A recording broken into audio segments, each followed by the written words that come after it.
Hey there, it is Thursday. Gosh, I don't know the date, but it's mid-November-ish. And I'm by my compost area here. And what I'm doing is I'm creating some uh, basically soil that goes into baskets that hang off the deck for strawberries.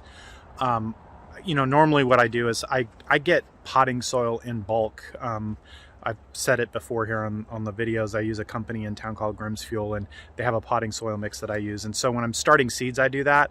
But that project, when I have that delivered in bulk, I'm filling up about a dozen different large tubs. So it's a bigger project, and I didn't want to do that. So I thought, well, can I just do this? Is for outdoor. It's not really seed starting. Can I just use my own compost?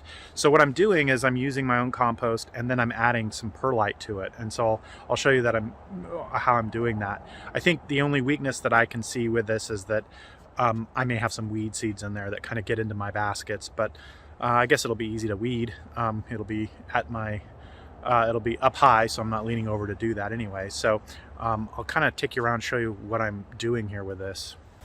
So this compost here, I think it's finished, but it's definitely got a different quality to it. I don't think it has any soil in it. Actually, I think it's finished. It's not totally finished, because when I dig into it, there's some kind of grass, kind of dried grass and stuff in there. So I would say it's not entirely finished.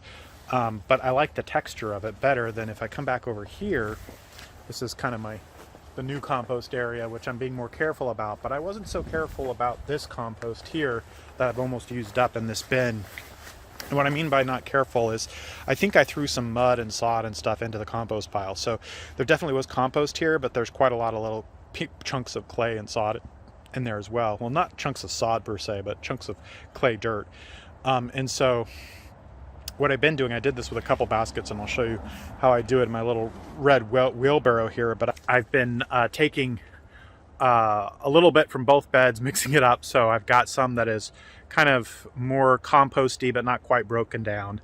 And then I've got some of this stuff that has more kind of actual dirt in it. And then I'm mixing it with perlite, and then I'm putting it in the basket. So it's my own special recipe, which probably means that it doesn't do anything all that important, but it'll have good drainage because I'll have the perlite in there, so whatever, and I think with some of that compost in there, probably will have some nutrients and nitrogen and stuff. So we'll see how it goes.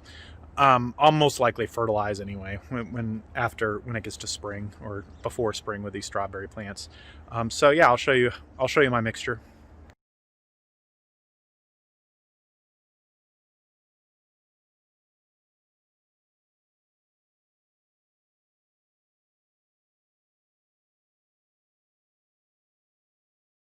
Okay, here it is. Almost looks professional, right? Like, probably not as thoroughly mixed as it could be, but yeah. I'm gonna put this in these hanging baskets, which I am using for strawberries. I was just about to say tomatoes, but not tomatoes. Strawberries this coming 2021 gardening season.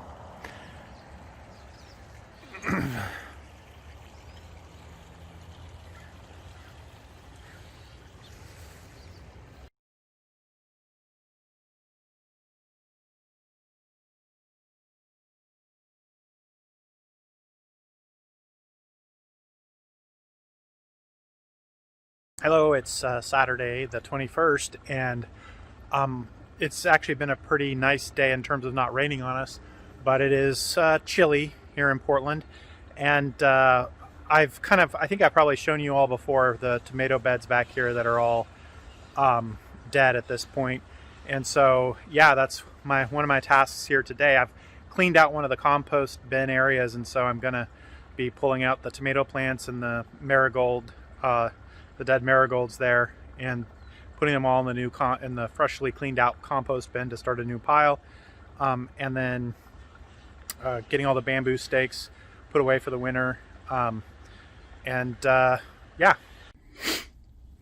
Well, I'm in the greenhouse. It's not at all warm in here, but the peppers are surviving so far. But yeah, it's not really any warmer in here than it is outside. Maybe a couple degrees warmer if I keep the doors closed, I suppose. But yeah, But I'm in here because it's covered, and I want to do some potting. So, now with the rainy season on us, it's easier to do the potting in here than outside because I'm not getting rained on. My potting soil is not getting soaked this way.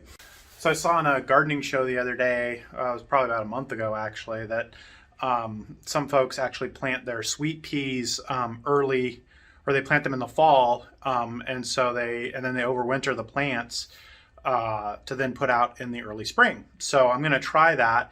And sweet peas, it says right on the packages that they don't like to be put in pots. They prefer to be direct seeded, and I have seen that myself in my success rate with sweet peas. But I'm trying something new here that I saw. I've got these things called root trainers. So what this is there are these kind of extra long cell trays, and I got this off Amazon, of course. And so the goal with this is that the root can grow downwards without too much interference. It's open at the bottom, and then they just unfold. So in theory, when it comes time to plant, I don't have to disturb the roots as much because I don't have to dig it out of the cell tray. I can just open this, and the whole kind of plug comes out, and I can stick it in the ground that way. So I'm going to try that, and we'll see how it goes. And sweet peas are one thing to do this with, but there's a lot of things that you don't usually direct seed in, or you don't usually put in cell trays for the same reasons. And so, if these kind of root trainer concepts work, I might have a whole new avenue for planting things indoors first. So yeah, I'm gonna get to it over here.